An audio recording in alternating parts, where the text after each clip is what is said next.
And welcome back, everybody, to the Podcaster Nation. I said welcome back because I know you were just listening to our stuff and you came back because you wanted more. Folks, that was a brilliant decision because we actually have a lot more for you. Why do we have more for you? It's because this is the podcast that's about podcasters, it's for podcasters, and it's done by podcasters. And our guest today, you cracked the code, it is a podcaster. So, folks, welcome to the show. And this is the place where we raise each other up, where we come together. And this is the place where the rising tide raises all ships. So let's get sailing and bring in our guest today, the founder of the Company with Character, the founder of the Bippety platform, and the co-host of the Bippety podcast. And I think you're seeing a theme here. I bet you're picking up on it. Please welcome Alexis Boyett. Alexis, how you doing? Welcome to the show. I'm doing so great. Thank you so much for having me, Rory. I appreciate you coming on here. I told you beforehand, I am fascinated by all of this that you have put together. I cannot wait to hear about, all of the different aspects of this business you've built, the podcast you've built. Tell everybody a little bit though, just to kind of get us started. Who is Alexis and what are you about? What brings you here? I'm a simple American girl, born and raised in a lower to middle class family with big dreams who grew up on Disney movies and had a 19-year-old mom. So essentially, Disney characters and characters in general fascinated me as a child because they inspired me to become more, to believe in my dreams and to believe in myself and help others believe in themselves in the process. And that has literally translated into being my lifelong mission, and it expresses itself in many different entrepreneurial endeavors. And I'm excited to talk with you about them. And again, I am so fascinated by all this. You took this fascination with Disney, this inspiration that you got from the characters, and you took this and built a business with it. And it wasn't yesterday. I mean, you did this, pre-COVID and the whole nine yards. How'd you get started into this type of thing? Yeah. So essentially, as soon as I started on my journey of self-exploration and personal development, I started to really pay attention to the influences that shaped my personality and my drive. And it all came back to Disney princesses at the end of the day. And it wasn't about the princes, it wasn't about being saved, it wasn't about ball gowns and dresses. My main Disney princess that I resonated with the most was Pocahontas. And I resonated with her the most because of what she stood for, that she believed in herself so much that she believed in creating unity even when no one around her did.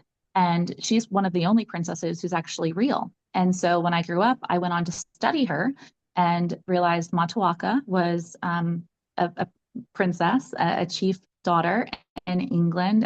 She was raised in Virginia and then she went to England. And where she died in England in Gravesend, Kent, they actually have a memorial and a statue commemorating her, which is very impressive for a young Native American woman from the 1500s. And her story was fascinated me, how she overcame so many trials and tribulations. And I thought to myself, the environment that I was raised in, if I could overcome that, if I could become the woman of my own dreams, then I could inspire other people to chase and follow their dreams and live out their fullest potential. Because I don't think the world needs more people. I think it needs better people. And that starts with us understanding the character narratives we've given ourselves. It comes with us understanding the foundations of our avatar. So, like, who is Alexis? She is someone who, was born and raised in Florida, and she has these traumas and these wounds and these miracles happen in her life and these beliefs. But outside of that, who does she want to become? And how does that character show up and act? And instead of responding from a place of hurt and healing, she responds from a place of empowered character and integrity and knowing who she is in her highest expression and stepping into that, stepping into the hero archetype. And so this has really just been an evolution of my own personal development expressing itself through creative endeavors. I mean, I remember in high school, my math teacher telling me, Alexis, you can't just, make magic for a living. You have to learn math. Like you need these things. You need to figure out these things. You need to go to college. You need to get a degree. And I just knew intuitively that that was never meant for me. I knew I was meant to make a positive impact and influence, but I didn't know how. And so it started out by me pursuing my egoic desire of seeking validation. And that went as far as me going to LA and pursuing becoming a professional model and actress. And I kind of left the princessing thing on the back burner. And I had loved working with kids, but again, I needed to feel like I earned my place in the world, or like I needed to feel validated in some way. And so once I had that validation, I became a professional model and actress. I had speaking lines on national television, rubbing elbows with Clint Eastwood and Adam Sandler. That's a whole story in itself. And once I achieved that for myself, that egoic gratification, I was like, okay, now what is my soul here to do? And I had begun princessing in LA just on the side, like extra money. And I fell in love with the craft. I realized when you dressed up as a character, when you embodied this persona of someone who follows their dreams and believes in themselves, especially with children, but also with adults, you then inspire that person through your words and actions to believe in themselves. Because it's a fascinating thing about psychology. Depending on the character that you resonate with the most, determines and is a reflection of your own personal struggles and desired achievements. So, out of curiosity, Rory, what Oh was boy. your favorite character growing up? A Disney character, is that what we're talking about? Or just in general from films and movies and Any that type of. character, any character. It's hilarious that you just nailed me with that because the entire time I'm listening to what you're saying, it's resonating very deeply with me over here. Um, because I had a similar, situation upbringing, to what you had to quote overcome. And I didn't have a dad around at all. And so my male figure in my life, as funny as it may sound, was Rocky. And like that was it. And it was all about starting at absolutely nothing, basically being, abused and told you're nothing your whole life and having to somehow get out of that. And so, I mean, that's been a very, very big influence in my life. And I've been sitting here thinking about that the entire time that you've been talking. I'm like, wow, this really does resonate. And I'll bet a lot of other people feel that way too and just don't necessarily talk about it. Is that what you've encountered? Oh, yeah. I mean, it's the hero's journey, right? Coming Hmm. from the bottom. Everybody loves the hero's journey. Everybody loves to support the underdog. So I'll ask you this, and this is how I got into princessing, is I realized this one fascinating fact. When you were a child, Rocky would have come up to you. If you would have met Rocky and Rocky would have said, you know what, Rory, you can achieve all of your dreams. You can become the man of your dreams. And there's no goal that's too big. You can achieve whatever you want. Keep going, keep believing in yourself. How would that have shifted you as a kid? If you make me cry on my own podcast, I'm never going to forgive you. So I hope that that's a good enough answer. That would have that would more than likely have completely changed my life. I never got any of that. Absolutely. So same thing, right? So I Wow. remember going and meeting the Disney princesses at the Disney parks, and I remember sitting next to Ariel, and she signed my book, and I got my picture, and I remember leaving Ariel's grotto, and my grandmother being like, "How was it, honey? How was it?" And I was like, "I mean, it was fine." And she's like, "Well, what do you mean? You just met Ariel?" And I was like, "But she didn't inspire me. She didn't. I didn't feel seen by her. I didn't feel like she understood. Like she wasn't the character that I resonated with. You know, she may have looked the part, but she didn't act the part. And so when I started princessing, I started instilling all the ethics and the values that these characters represented into my performances, into my coronation ceremonies.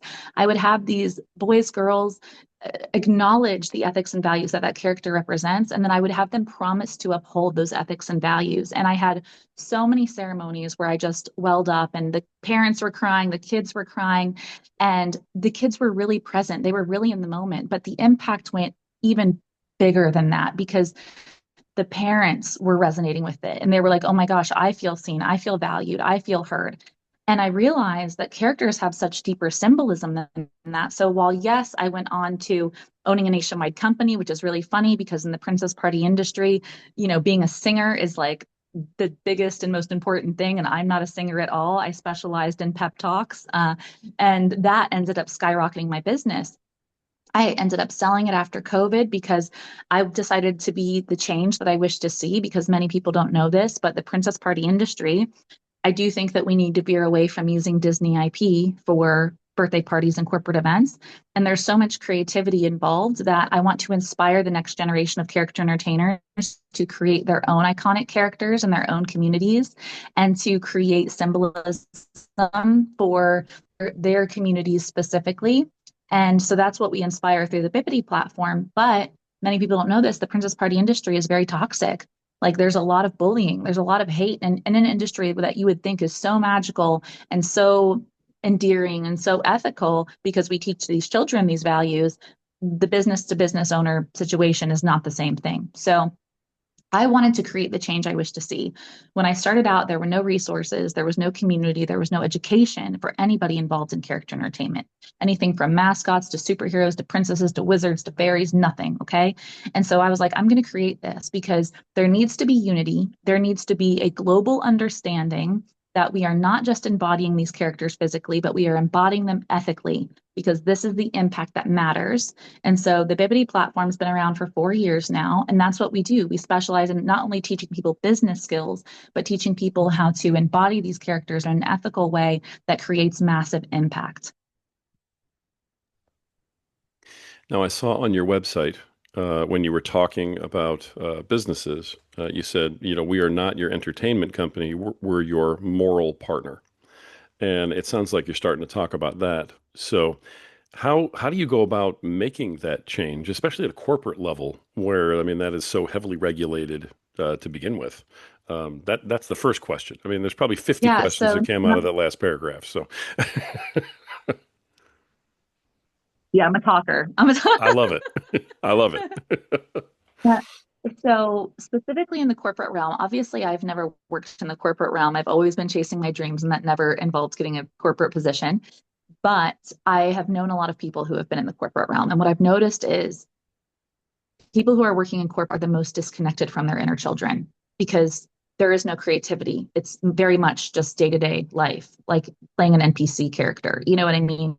It's not very few roles actually involve using your inner childlike wonder. And because of that, there's a disconnect. So what we find in big cities is a complete disconnect with the earth, with each other. I would be on a tram in London, be on a bus in London, and nobody speaks to each other. It'll be completely crowded and nobody even acknowledges each other. And the reason for that is because people are so disconnected from themselves. They disconnect from each other and from the world around them. And so I believe in order for us to create more connection, more love, more compassion in our world, not only for all the animals existing on it, but for our planet itself, and to make workplaces more enjoyable, to make productivity that something is driven by passion, not by statistics or numbers, and to really make people happier, to make the world a better place, essentially, we need to make ourselves a better place to be, right? Like we need to make our avatars a better place to live. We need to understand our character. We need to get our XP up higher, create more character for ourselves. And one of the ways that we can do that is by reconnecting with the child that we once were. Because when we have a deeper understanding and connection with ourselves, we can have a deeper understanding and connection with the world around us. So something that I've created is so I have the Bippity platform, which is specifically for children's party entertainers, right, to help create community and education with them. But I've also created the company with character, and it's all about bringing character and community into corporate workplace. And our spearheading program that we just started in March, and I'm just now starting to form partnerships for it, is actually it's called the Holiday Cheer Calendar. And it is essentially an advent calendar for corporate clients, and it's completely digital.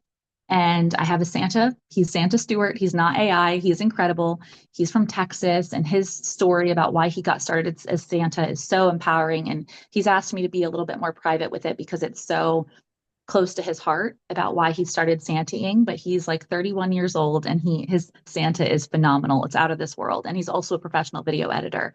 And he's created all these videos, and we've worked together to create a 5, 10, or 15-day activation where a corporate client can decide, okay, we want to do either 5, 10, or 15 days of this. Every single day, they have an intro video and an outro video from Santa, as well as a holiday themed game or activity. that brings people together and sparks inner childlike wonder and joy. So think of really silly fun games all the way to more complex games, to build a toy that's never existed to a holiday apocalypse where everyone has to play like whose line is it anyway and takes on a specific role and you have 15 minutes to act it out. And these videos are incredible. They're corporate humor focused and Santa spearheads them. And I'm really, really proud of it and excited to see the impact that it makes to help people reconnect with their inner children. That's just incredible. That entire thing. We were talking about it a little bit beforehand, and I saw a little bit about it on your website. This entire move towards creativity and like reawakening, who you are and trying to become better people for the world is amazing. Uh, the the dad in me wants to cry because I think it's just unbelievable, and I think it's absolutely needed, and frankly, it's beautiful. It's awesome. Um, the business owner in my head is going, okay, how do I, as the business owner, then benefit from this? How do you sell that to a business owner who, especially since most business owners are probably not very happy and sitting in, a place of positivity. How do you put that together like that? Yeah. So what I noticed when I first started creating it was a lot of the corporate geared community building and teamwork. It's all very powerful and it's great, but none of it has to do with character. None of it has to do with getting back to that psychology of the impact that characters make in our lives. And it's severely, severely underrated because unless you're in the character entertainment industry, you don't really get to see the impact that it makes. I mean, I've had people, grown adults, come up to me and just you see the childlike wonder and joy in their face. And Santa is doing the same thing, right? So Santa is one of the most iconic characters that everyone can relate to. Everyone understands Santa. I mean, think about the Santa Claus or the movie Elf. Both of those movies are iconic and they make people feel like kids again because at the root of it, we may not have all resonated with princesses. We may not have all resonated with superheroes, but we all had Santa. At one point or another, at one point in our lives, we all believed in Santa Claus. And that was one of the most magical experiences for all of us. And so to bring that into a corporate space in a way that is adult humor focused, like I mentioned, it's not about talking to people like they're children. It's about talking to people like they're adults, but bringing that magic and whimsy and lighthearted energy to it, and in turn getting to watch your team play and getting to watch them create. Because here's the thing, we're not just creating play and connection that's going to happen once.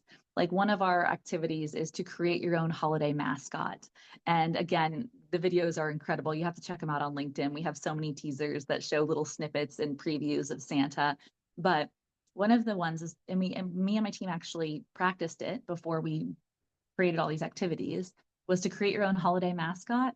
And it's really cool to see the different types of things people come up with and create because it shows you their personalities, and it also might show you their strengths that you haven't otherwise noticed. You might realize that one of your people is actually really good at you know overcoming objections or overcoming challenges, or maybe they're really creative with names, or maybe they are really good at creating a world that you've never experienced before, and maybe that gives you a light bulb moment of, maybe I can give this person a different activity, maybe I can give this person different work obligations and see what they can do in this other creative space. So not only are you going to be able to see your team in a whole new light, but they're going to be able to see each other in a whole new light, because when they're playing together, it's like being on a playground all over again. It's like you're resonating with each other. There's no separate, there's not just like Karen HR. Like Karen and HR created a snowman that listens to true crime documentaries, and you know what I mean? Like tells you so much about Karen, like you really get to see your people's personality in a childlike way, which does skyrocket productivity. And not only that, but it allows your team to play with each other all day long, because they are going to be joking around with each other for weeks about the holiday mascot that someone created, or we also have a rap challenge, the rap battle that someone did. People are going to be able to joke about this for months and months and months. And my goal is to not only bring laughter and joy into the workplace, but a deeper understanding and connection with each other. So I've been working on collaborations with other businesses. I'm exploring licensing options, but really it's about collaborating with other businesses who believe in bringing joy to the workplace, or have strong company culture. And for me, I've only started promoting it like a month ago, but I'm just kind of feeling into the right connections, and I trust that everything in my life, as it already has, will continue to flow and the doors will open in the right ways. And I don't try to stress out about how I'm going to sell it or when it's going to sell. I just trust that if I keep showing up and if I keep leading with heart and integrity, that it will sell, because the impact that it's meant to be, that it's meant to make, will be made. And it just is going to flow through me. I love that. I mean, your belief seems to be well founded, with what you've been able to create so far. So I don't think that that's a big stretch. To me, this sounds like a very, very unique approach to team building and that sort of thing. Um, I'm not in the space though. So, I mean, as I kind of look at this, I'm curious, is there a lot of competition for this type of thing? Is this a unique product in its own niche? How is that working? Rory, I think if I were to describe myself in one word, it's very inventive. I literally, every business that I've ever created, I have been the first person to do it.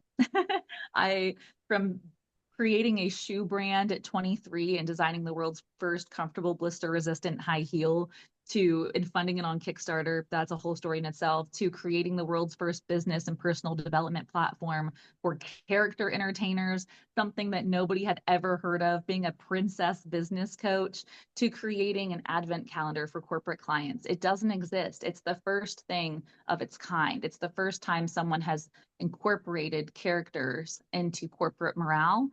So I have no competitors. I have no competition. And honestly, even if someone were to try and copy my idea, they could never be my competitor, because I am in competition with no one, because nobody can recreate the things that I create. Okay, aside from the fact that I absolutely adore the attitude you had in that question, I thought that was fantastic. That's great. I love the answer. Um, we could probably do three different episodes on everything that you've unleashed just in your little side comments, so far. I mean, you got to tell me about the shoe. I mean, we got to digress for a minute and just tell me about the shoe at the very least, and maybe we can come back to other stuff. But I seriously, I may have to have you on again and go, okay, just the where are we now? All the stuff we missed from the first time, and we'll talk about it the second time. But you created a shoe? Yeah, I so my company was called Pleasant Pumps, and my I'm really good at like taglines and names. Okay. So my tagline was soft heels for strong women. Yeah, I Okay. All right. I love it. Yeah, okay, cool. Yeah, and I did about a year of research, and I researched all the ways in which women were uncomfortably wearing their heels, all the parts that made us have blisters, because in my early 20s, I was all about the high heels and the mini dresses and the platinum blonde hair and living in LA. I did the whole thing. It was a vibe, okay?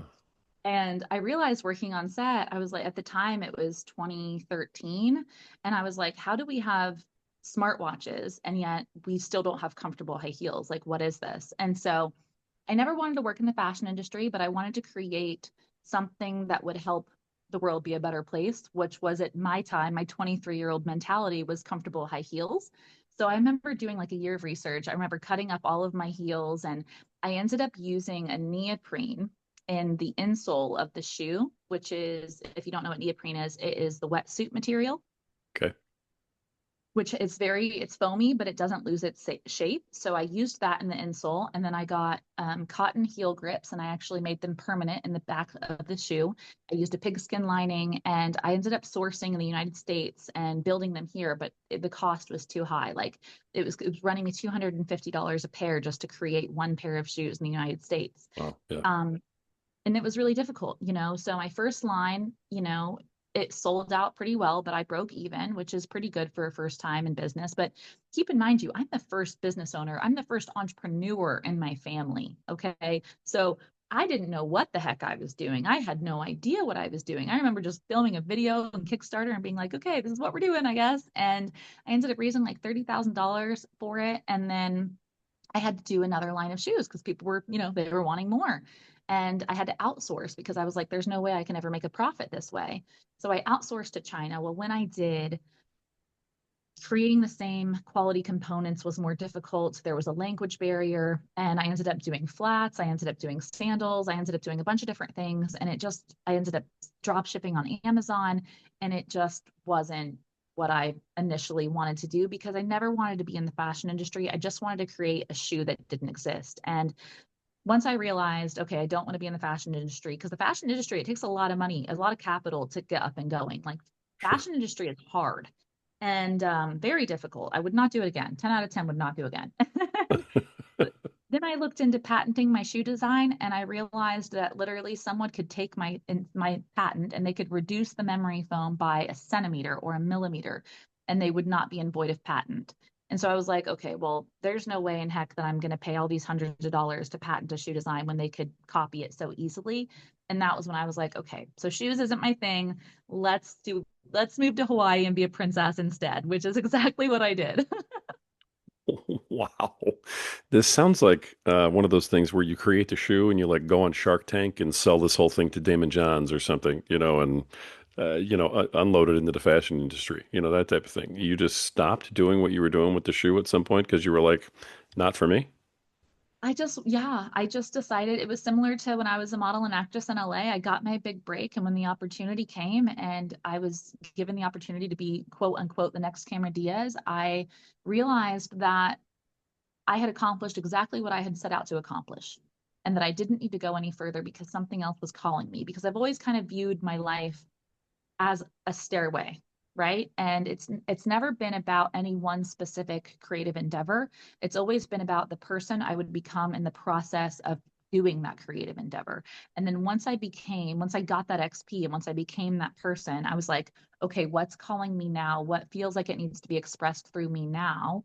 And how can I pursue that? It was never about it reaching some, physical milestone, some perceived level of success, because everyone was always like, well, why'd you stop? As soon as it started making money, why'd you stop? Why would you give up as soon as you got your big break? And I was like, it was never about getting the big break and then that meaning the big thing. It was about I became the person I needed to become to reach my next level, to pursue the next big scary thing that I wanted to pursue, which turned into owning a nationwide company, which turned into having a team of over 125 contractors, which turned into owning a school, which now turned into doing. So it's been a progression and evolution. And I refuse to stay in the cocoon just because someone says the cocoon is safer or the cocoon is now what you should stay in because it's perceived as being successful.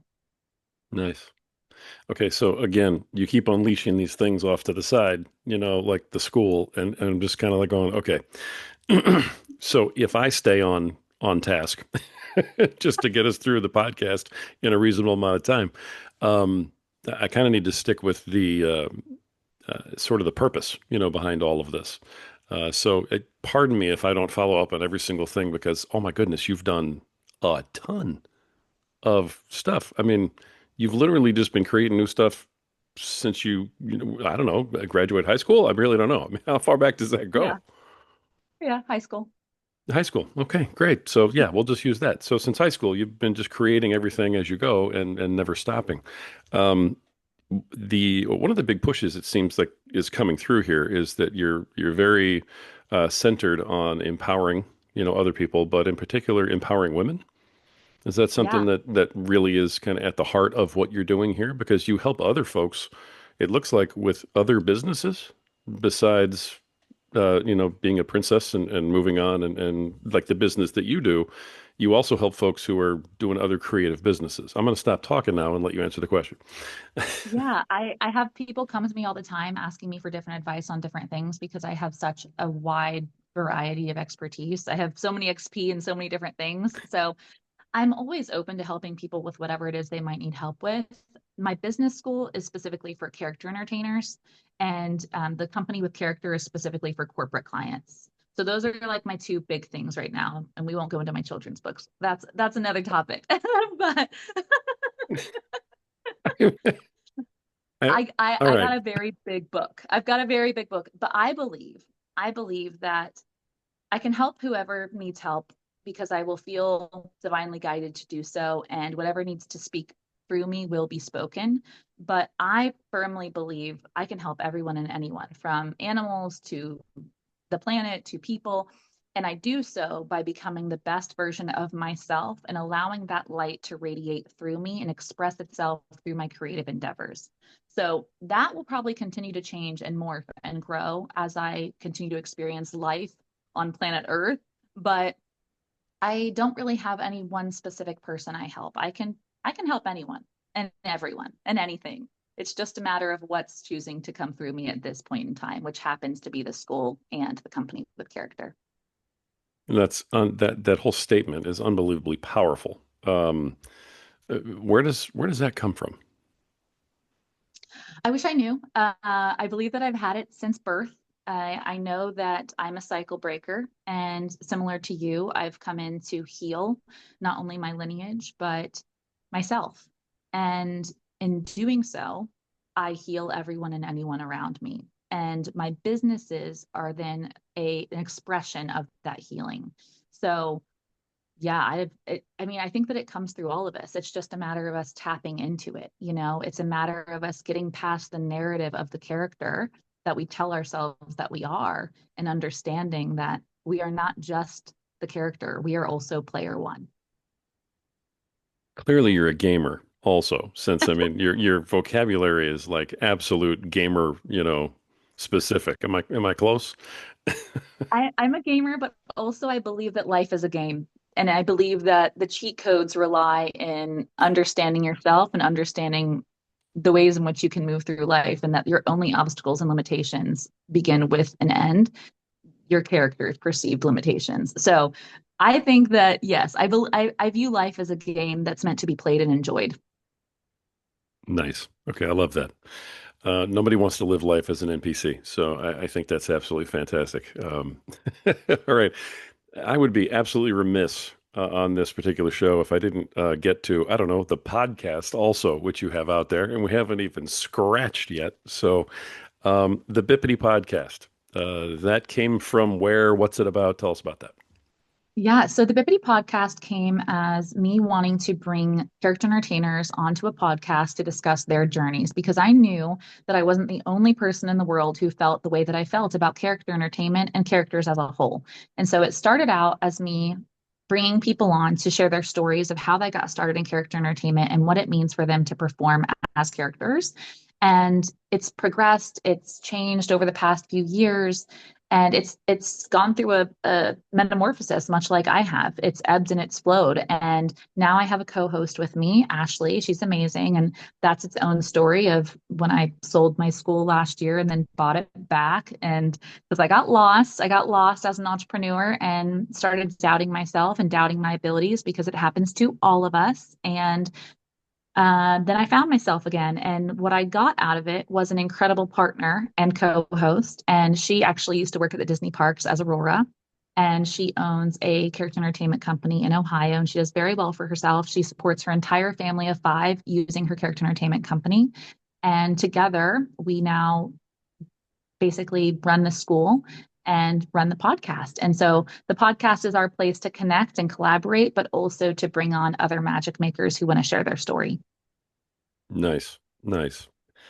I had a chance to listen to the podcast, and yeah, there's a lot to it. It may have started off as those interviews with folks, but just in what I was able to kind of take a look at, there's business advice for people talking about tax write-offs. There's also a meditation that you put in there, which just caught me by surprise.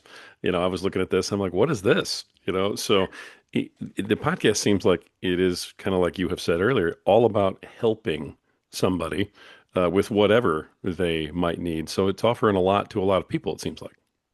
Yeah, it's essentially an expression. It's an expression of the way that we choose to live our lives. Like I said, it's not any one niche. It's we're all multifaceted human beings with a whole bunch of interests and a whole bunch of things that help us. Meditation is one of the things that I found that really helps me just get started and get centered for the day because, scientifically they've proven that 95% of our thoughts are repetitive and the same thoughts from the day before, and the majority of them are also negative. And so, in order for us to start our day off right and to start living as the person that we want to be, the person that we believe that we can become in our highest expression, we have to get our character primed. And the way that we do that is by getting our mind focused on what we want to bring in and who we want to be acting as, rather than repeating the same past and like just continuing on the cycle on the hamster wheel of negativity and rumination. And yeah, so meditation's helped me. It's something that we share. Well, Ashley and I are also very woo woo, as a lot of people call it. So we very much are into astrology and the stars, and we check each other's birth charts. And it's how we use each other's birth charts to determine how to connect with each other and how to ride the cycles of each other as business owners. And so that's a really fascinating thing in itself. And yeah, the podcast is really a place for everyone to come and feel welcome, and a judgment-free zone, a bully-free zone. Wow. Okay. The bully issue is big with you. Yeah, I was bullied a lot as a kid, and not as bad as some of the, I'm not going to say it was better or worse than other people who experience bullying, but it was the perfect amount of bullying for me to experience in order to be an advocate against it. I don't think I've ever heard anybody say they had the perfect amount of bullying. So, I mean, I that's did. unique all by itself. Yeah, I had the perfect amount of childhood trauma. I had the perfect amount of bullying. I had the perfect amount of inspiration in order for me to get to who I am now and to have all the ingredients to become the woman of my dreams. That was the perfect amount of everything. All I had to learn was the doses and how to calibrate it in order to make me. Wow. Okay. All right. Interesting. Um, all right. How long have you been doing the podcast? Let me ask you some just benign questions now. How long have you been doing the podcast? 4 years. 4 years. And how many episodes do you guys have? Ooh, I think we're up to 60 now. 60. Okay, excellent. How often you guys come out? So right now we're doing one podcast a week, but for like a year there, we kind of fell off. But we just got our first nationwide sponsor. So Gig Salad is now sponsoring the podcast. So we really Wow. have to, yeah, we got to stay on point every single Monday. That's fantastic. All right, I have to follow up on that because there are podcasters who listen to this. How did you, find your first big sponsor? That's pretty cool.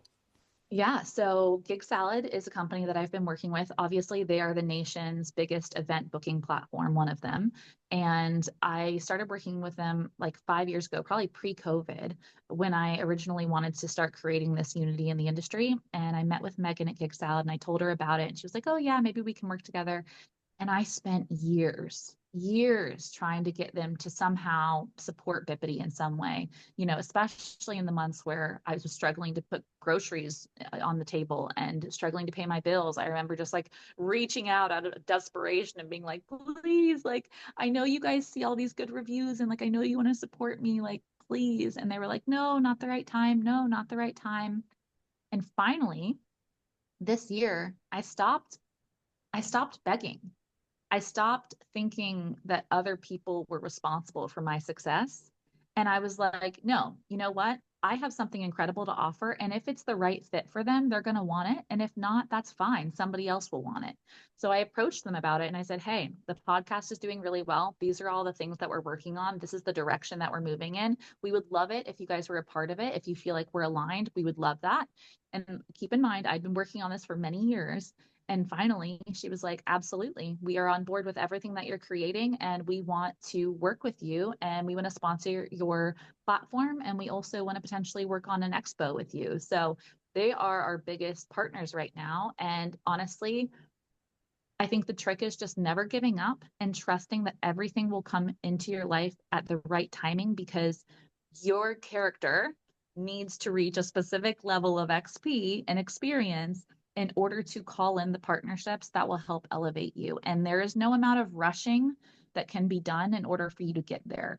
The only thing that you can do is stay in alignment with your mission and your truth and deal with the obstacles as they come and act as the highest expression, the best version of yourself in every instance, and give yourself some freaking slack, and just trust it's going to happen when it's meant to happen. What is meant for you will never miss you, and to just relax and enjoy the ride and trust that the right people will come in at the right time.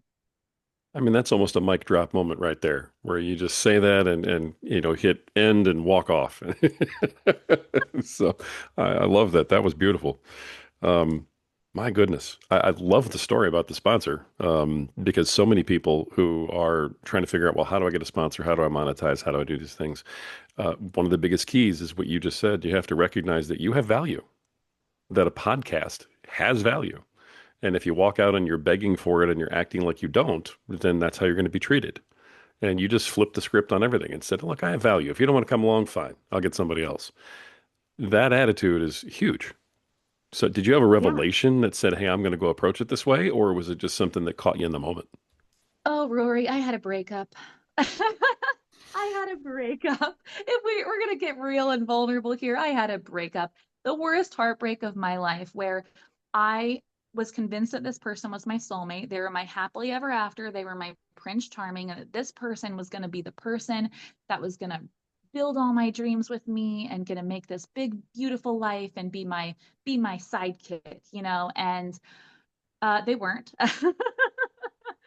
And I say they weren't because the entire relationship reflected a dynamic that I had as a kid.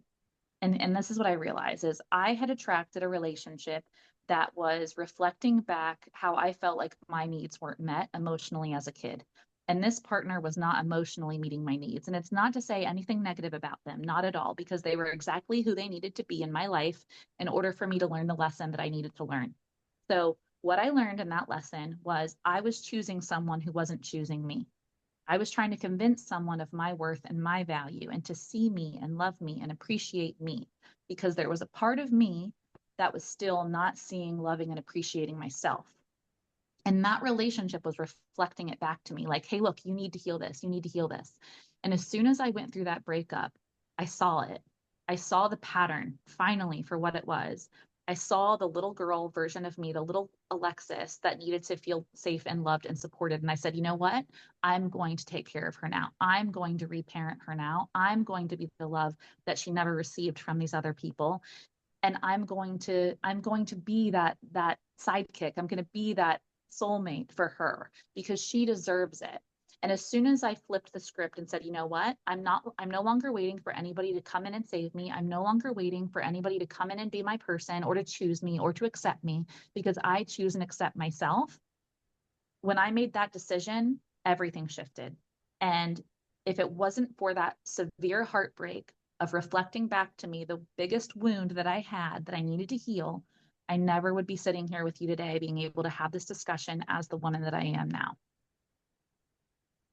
Well, it sounds like whoever was absolutely foolish enough to break up with you did you a huge favor. Mhm. It sounds like it led you to a lot of shadow work, energy healing, that type of thing. Yeah, Am I getting that? absolutely. Yeah, Yeah. I recognize a lot of the phraseology that you're using, and makes sense. That's very strong. It takes a moment like that to get people to go into that, and really look inside and start to heal that way, because that's a whole different ballgame when you start doing that. Oh But yeah. And it's never hmm, about the other person. It's always about what's trying to be reflected back to you. And if you can use that other person as a mirror of saying, why am I wanting this person who's hmm. not wanting me? Like what part of me needs to be healed to where why don't I feel valuable and worthy enough to want more for myself? And when you start to really look at that and you sit with it and you get really uncomfortable and you cry it out and you really heal it and you stop making it about them and what they did to you and instead make it about you and what you did to you, that is when everything changes. And then you start treating yourself better and you stop accepting less. Because here's the thing, we all chose our life paths, right? We all chose what we were going to come in here and do in earth school, life school. And I'm a firm believer that your only mission is to be able to become the best version of yourself so that way you can inspire others to do the same.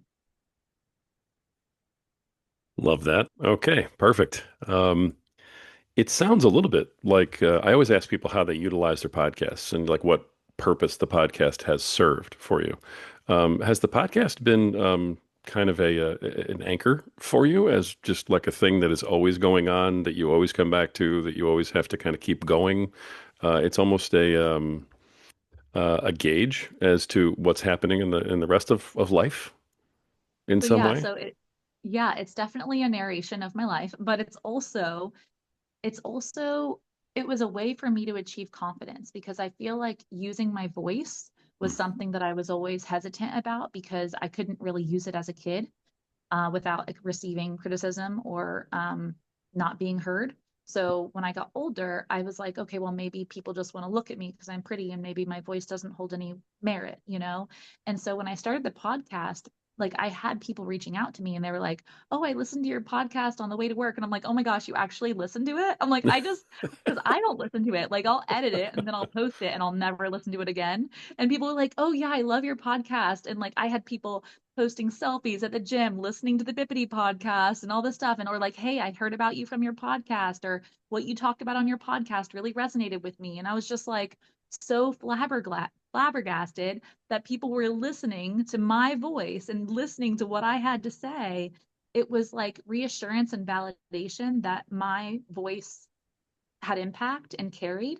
And that validation made me feel more confident with speaking and with presenting myself, not only presenting my offers as a business owner, but also forming relationships with people. And so the podcast really essentially, I never expected it to be anything, but the feedback that I've gotten from it, it doesn't have to be perfect. It doesn't have to be, you don't have to hit the mark. You don't, I recommend if you tend to be, a perfectionist, which a lot of people do, or you tend to be worried about what other people think, just don't listen back to it. Like just edit it, post it, and never listen to it again. You know what I mean? Because other people, even though it's not perfect, and even though you're vulnerable or you're authentic, and I've had some messy episodes, I've had some sloppy ones, I've cussed in them, I haven't been picture perfect princess, and people still listen, they still tune in, and they still like it. And so I would just say, just continue to be authentic and messy because showing up is still better than hiding away in your shadow and not letting the world see your greatness. Because how can you become great if you're too afraid to be seen? I love any story where the podcast helps empower you in any way. I just absolutely Yeah. think that's fantastic. So, all right, it's one of the things I love the most. And hey, speaking of what I love the most about podcasting, my corny question, that I have to get in, is when it comes to doing your podcast, what is it about doing your podcast that you love the most? And what is it about doing your podcast that you just absolutely hate the most? Okay, good question. So there's two things that I love the most. The Okay. first one is I love creating the intro and the outro. I love making the sparkles and I'm a big intro and outro girl, so I love adding all the sound effects and doing all that and I love listening back to it. Sometimes I will play my podcast and I'll only listen to the intro or the outro. I just love it. Like right now we have a Santa Takeover podcast and I did the intro and outro for it and I just like listening to that part. So that's my favorite part is the intro and the outro. It's funny, I know. And then the other favorite part is bringing people on and people who had never been, they've never been on a podcast, they've never had their voice be heard, and really asking them the right questions to help them unveil the magic that's within them to where they surprise themselves about what comes up for them on the podcast.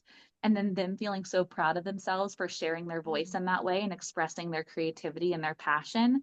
That makes me just glow with excitement and radiance and makes me love the podcast so, so, so much because it's a vessel for people to use to get their passion out.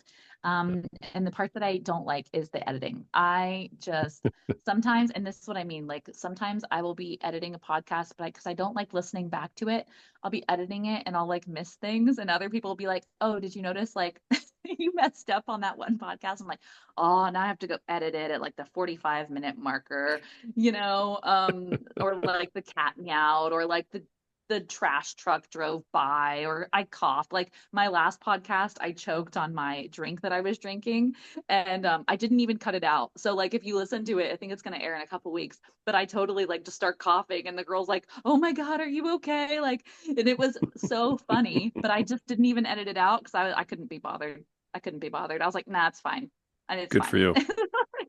Good for you.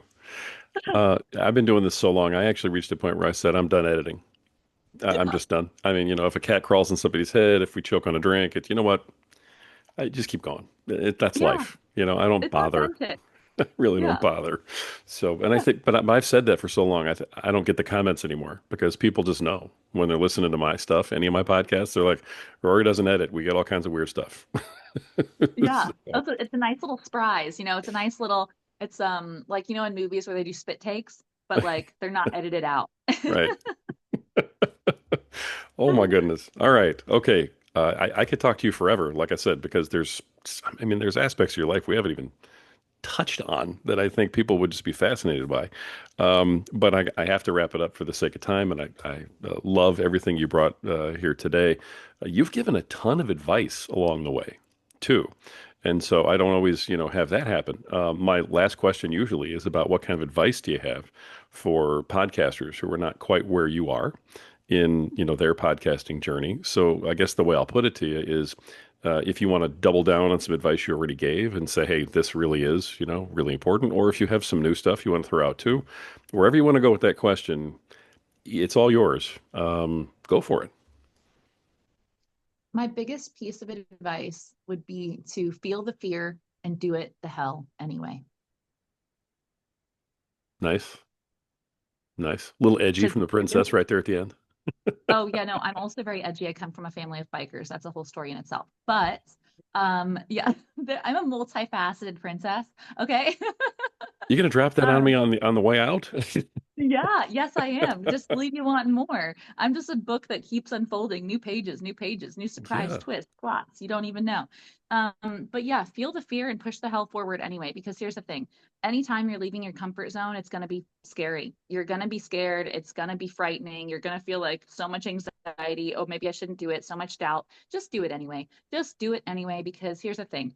You're never gonna know if you don't start. And be messy, take time for the intro and outro because it's fun. And yeah, just make it yours and don't put any expectations or stress or pressure on it. Like, let it be fun, let it be an expression, and just trust that if you don't put any stress or pressure on it, then it's going to pleasantly surprise you. I love that. I've had such a good time. I hate to end this interview, but unfortunately, I have to. So, the founder of the company with character and the Bippety platform, co-host of the Bippety podcast, um, absolutely inspirational leader and advocate for women and advocate against bullying. I could go on and on and on. Alexis Boyett. Alexis, thank you so much for coming on the program, sharing everything that you have, telling everybody so many cool things about who you are and where you've been, and just inspiring everybody who's going to hear this episode. I loved it, and I'm grateful that you were here today. Thank you so much. I appreciate you for helping my voice be heard and being a magical light worker who gives people who are usually the ones doing the hosting the opportunity to share their story and be seen. So I appreciate you and thank you so much for the opportunity. Thank you for that. Folks, that's been another absolutely fantastic episode of The Podcaster Nation. The reason we get to have episodes like this is because this is the podcast that's about podcasters, it's for podcasters, and it's done by podcasters. And as we showed again today, this is the place where the rising tide truly raises all ships. So keep sailing.